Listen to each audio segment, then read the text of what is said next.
The co-founder of Reddit has thrown his hat into the ring. A group led by former Los Angeles Dodger owner Frank McCourt also making a bid. Another group that includes social media influencer Jimmy Donaldson, also known as Mr. Beast, on the table, and most recently, Amazon's name floating around. But again, ByteDance must agree to sell.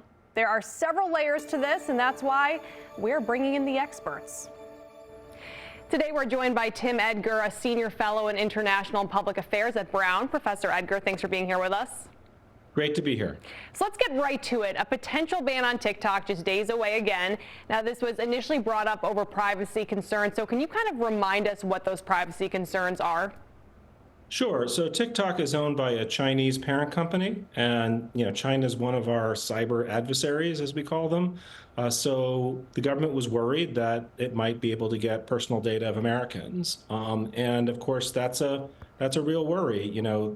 Social media companies have tons of information about us, and the concern was, well, if it's a Chinese company, the Chinese government might pressure the company into giving it that personal information. So, of course, we say there are privacy concerns because this is involving a lot of data and a Chinese company, but this keeps getting pushed back. Trump has said in the past that if there's no buyer, he'll push it back again. Should this be taken seriously? Because I feel like a lot of the people who use these apps do not take it seriously because of what's been happening. Yeah, I agree with that. I mean, we've been talking about this issue now for years. Congress has passed a law. That law actually has a process in it that seems pretty clear, that the president is only allowed to delay it for a short time if there's a buyer that's already been identified. When President Trump came into office, he basically ignored that part of the law entirely. And there's still a legal cloud around TikTok, even if the president extends his order. It's not really something that the law allows. And so, companies are facing some risk if they go along with keeping the service going.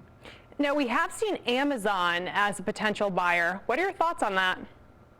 Well, the problem is really not so much that there's a lack of buyers. The problem is whether the Chinese government will permit a sale. TikTok's recommendation engine, which is really, its secret sauce, the thing that keeps people scrolling on their phones constantly because they're, getting really good recommendations. China's government has said that's sensitive technology and they don't want it falling into the hands of some non-Chinese company. So unless Beijing decides that they're going to go along with a sale, you might call it TikTok, but it's not going to really be TikTok if that recommendation engine doesn't come along with it. Right, and you can kind of understand where, the Chinese government is coming with that one because they created, like you called it, the secret sauce to social media, right. Really. Now, even if Amazon were to buy it or a different U.S. company were to buy it, I'm assuming there's still a risk of your data being purchased as a result of this. So there is a law that prevents what are called cyber adversaries from purchasing data. That was passed by Congress just a couple years ago. But, it's hard to enforce. I mean, the sale of data is difficult to, track.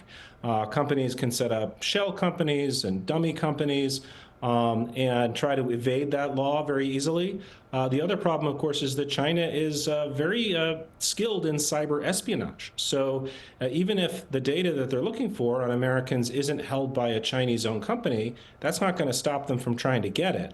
It's really a cybersecurity problem. Having all of this data out there for any foreign adversary to either purchase, maybe doing so by evading that law, or simply by hacking it, is a real risk, and one that TikTok is even if TikTok were banned entirely, that risk isn't going to go away. All right, so a lot to consider with this one. Professor, thanks for joining us today to talk about the looming ban. We appreciate it.